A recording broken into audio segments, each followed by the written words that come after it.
₹95 दिवसाला नवनाथ वळजे बचत करतो. मागच्या 20 वर्षापासून करतो.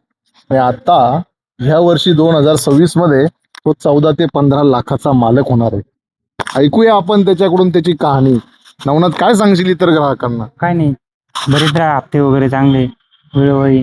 तुझ्याबद्दल सांग, तुझा प्रवास हा कसा राहिला? मागच्या 20 वर्षापूर्वी तू काय काम करायचा? पेपर टाकतो हा. आणि पेपर टाकण्याचं काम करतो. हा, कपड्या दुकानमध्ये पण काम. कपड्याच्या दुकानात कामाला जातो. मला इनमिन 2200 रुपये पगार होता. 2200 रुपये पगार होता 20 पण वर्षापूर्वी. मी तरी 1005ची पॉलिसी काढली. त्याच्यानंतर मग हळूहळू नंतरून परत एक पॉलिसी काढली. त्या अशा 2-3 वाढती गेलो. हा, आणि त्यातून बचतीचा साठा वाढत गेला. गेला. आणि आज तुला काय समाधान वाटतं LIC? नाही, असं वाटतं आता अजून हप्ता भरला असं तेव्हा अजून नक्कीच रक्कम जास्त भेटली अशी.